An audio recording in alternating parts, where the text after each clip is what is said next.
This story is about my friend Casey. Now, Casey had been dating Brian for about 2 years. Brian was a very good looking man, very successful, though Casey had no idea what he did for a living. Casey had recently graduated from college and she was still in the job search phase, hadn't really found anything, not really sure what she wanted to do with her life. She had studied business at a 4 year university, but was unable to figure it out. So, when she met Brian, there wasn't a big rush on her actually finding a job since he was wealthy and was interested in traveling the world, and he wanted Casey to join him. Now, Casey enjoyed months and years of travel, having the finer things in life, having a nice apartment overlooking the water, having everything that she could ever need. So she kind of forgot all about her dream of finding her job, her dream job. At this point, she wanted to become his wife. She was doing everything that she could to get him to propose to her. But there was a problem. Everything looked perfect from the outside. They were this beautiful couple who everyone adored, thought that they had the world. They had looks, they had money, they had intelligence, they had everything that people felt made everyone else happy. So, but this wasn't the case. Casey was beginning to become suspicious. She never, every time she would bring up the discussion of where Brian was currently employed, he would always change the subject and said, "It doesn't matter, I'm taking care of you," or "I'm a trust fund baby, my parents gave me the money," or "I won a lawsuit," or "I started a business when I was a kid and now I have all this money." He would come up with different excuses just to get her to stop talking about his day-to-day employment, which wasn't day-to-day. Mind you, they traveled all the time. But about once a month, he would disappear for about a week and then returned with some lame story of either emergency in the family, or he was going away to work and he couldn't tell her where and what and why, and etc., etc. So Casey was very suspicious. After about a year, she moved in with him. They were living together. He had about 4 homes. He had one in Europe. He had one in California. He had one in Mexico. And there was another in Bahamas. So, everything was moving along as normal when one day Brian told Casey that he needed her help. He was working on something and someone dropped out, and now he needed her help. So she agreed, even though she had no idea what he did and what he needed her for. She finally begged him and pleaded, and he broke down and told her, first prefacing with, "If I tell you this, you can never leave me. You know my secret. You can never leave alive. Are you sure you want to know what I do for work?" She agreed because she felt they were going to be together forever, so why wouldn't she promise to never leave him anyway? So he told her that he was a contract killer and a thief. Now at this point, Casey should have been thinking, how am I going to get out of this? But she loved him, so she decided that she would stay. Why not? It would be fun. And he only needed her this one time, and then she could go back to pretending that everything was normal. So she agreed, as she couldn't get out of it at this point anyway. So at this point, it was too late to turn back. She committed to following through, and as she was warned earlier, leaving now would be impossible. There was only one way out, and that would be in a body bag. The next day, Brian and Casey got on a private plane and they left the country. They went to somewhere in Italy where the job was going to be pulled. She still had no idea what she was getting into. She thought, well, I'm just going to trust him. He said at the perfect time he would tell her exactly what the job was about, and, was on a need to know basis, of course.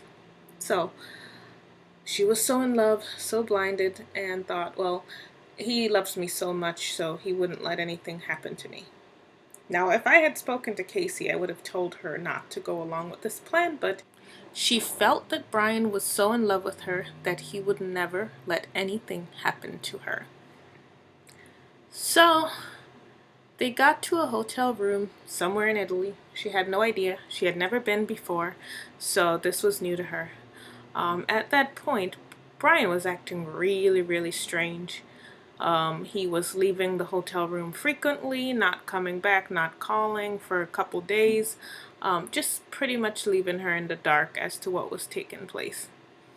Now, one day he showed up after disappearing for about 4 days, and he told her that they had to pack their shit and get out of town now. Now, Casey thought that he needed her help, so she didn't realize that he was going to be pulling the job alone and felt confused as to why she was there.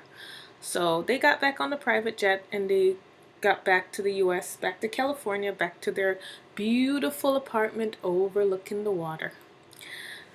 So when they got back, she, casually talked to him about it, trying to get him to tell her what exactly was taking place and why he brought her over there if he didn't really need her help. He said, don't worry about it. I fixed the problem. You don't need to be involved. Casey later found out that her only purpose in being in Italy was to make it appear as though Brian was on vacation with his girlfriend and not there for business. She was just there only to serve as a decoy. She was fine with this. She hadn't been in any danger, and she was still in love with Brian. Now, one day, Brian came home. He was extremely angry at her. Now, Brian has a temper and would occasionally throw things, yell at Casey, call her names, and even occasionally break up with her and throw her out the house. So this was nothing new. He had a volatile personality, temper that he displayed every now and then. So she felt this was just one of those and that he'd calm down. But she was wrong. The argument went on and on for hours. Brian accused her of cheating on him, of lying to him, and he said the relationship could not continue. She was surprised because it seemed as though everything was going well, though mind you, he had a very volatile personality, so she was definitely not surprised by the anger, but only surprised that he was accusing her of cheating on him and said that the relationship was over. So this continued for hours, literally for 4 hours. They were fighting and arguing, and she was breaking down and trying to make him understand that she was not cheating. He was the only one for her, and that she was hoping to marry him and have his children. After 4 hours of fighting with this man to get him to believe her, to love her, he finally calmed down and went to bed. He fell asleep as though nothing had happened. So calm, nothing at all. Just went to bed. Now, Casey had a very difficult time falling asleep. She was still upset, she was shocked, but she decided to get in bed anyway. She lay down next to him, fell asleep. About an hour later, she wakes up. Brian was not there. So she looked around, called out for him, no answer. She walked around the house. Now, there had been a room in this house that Brian had told her that because of his line of work, she was never to enter this room. It had all the gear he needed to do whatever work he was doing. So she always obeyed. But this night, the door was slightly ajar. So temptation got the best of her, and she decided to go into this room, even though she was told never, ever, ever to enter this room. Upon entering the room, she noticed it had a strange feeling about it. It was oddly bright in some areas and very dark in others. It looked like a secret passageway. Down there she found tools, which was not uncommon. She also found swords. Okay, I guess he's into that kind of thing. I just never knew, she thought. She also found a bag with money. A lot of money. She looked in the bag, she closed it, she left it alone. She looked around. There was a safe. Tried to open it, it was locked. Okay, alright. So she kept on looking. She found another bag with weapons, guns, knives. And she kept on looking. She glanced over and noticed a door that seemed locked. It had a chain on it. She went over to the door. She kept pulling at the door, couldn't get in the door. So she walked around and, eventually went back upstairs and continued to look for Brian, but Brian wasn't there. She decided she would call him. He didn't answer the phone. So worried, sick, she couldn't sleep a wink for the rest of the night. The next day, still no Brian, still no phone call. This wasn't unusual for him. He would take off days at a time, but usually not right after trying to break up with her. So she was a little worried, but she figured she was in his house, and she highly doubted that he would just take off and leave her in his house and never come back again with all his guns, money, etc. So she kept walking around the house, just trying to look for clues of anything that she could have missed when there was a knock at the door. She walked over to the door and looked at the peephole. "Who is it?" "Open the door." Who is this?" "Is this Casey?" "Yes." "Open the door," the voice said again. Oh my gosh, she was frantic. She didn't know what to do. "Just a minute." She thought she would try to buy time. She ran. She put on some jeans and some shoes and a jacket, grabbed her cell phone and grabbed a kitchen knife and placed it in the pocket of her jacket. She unlocked the door. Outside she found two guys dressed in all black. Now, this was the middle of the day, so she had no need to be truly scared. At least that's what she thought. But hey, she was just answering the door. How can I help you?" she said.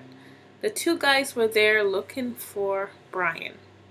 She assured them that he disappeared 2 nights ago. She has no idea where he is. She's been calling him, that they had a huge fight, and that he never came back home.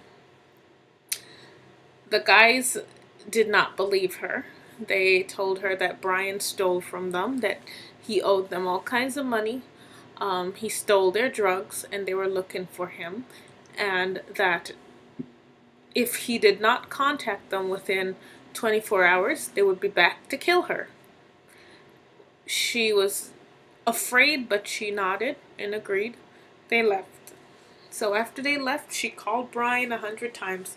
Hey Brian, Casey, this is Casey. I need to talk to you. Please call me. Hung up.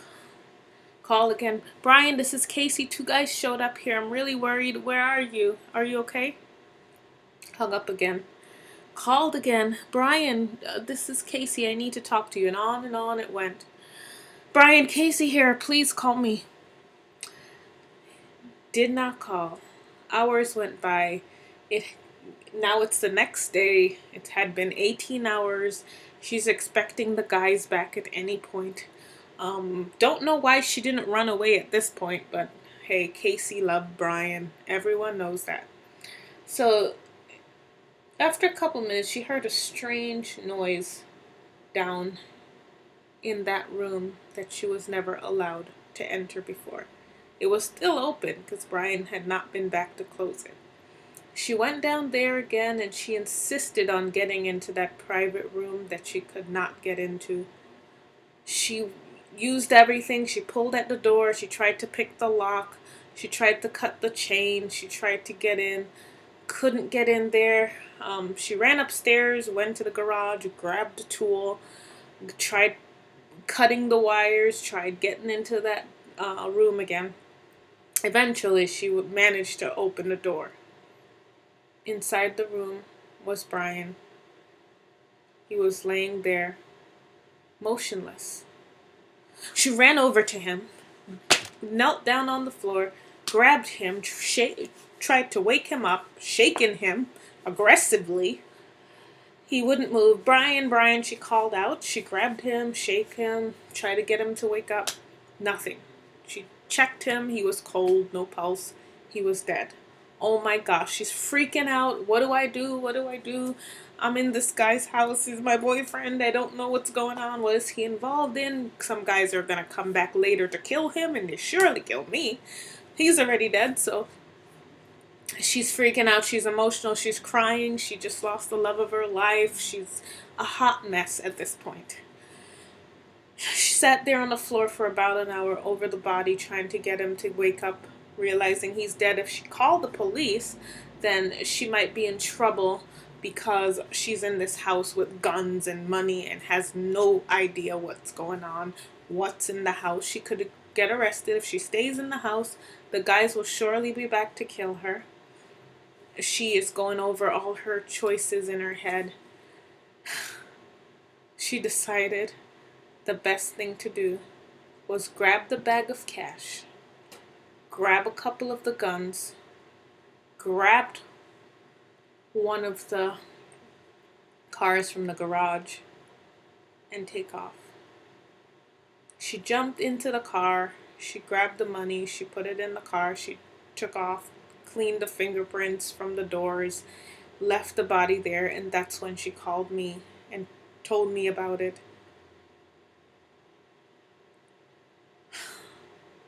At this point I said, Casey, you gotta call the cops.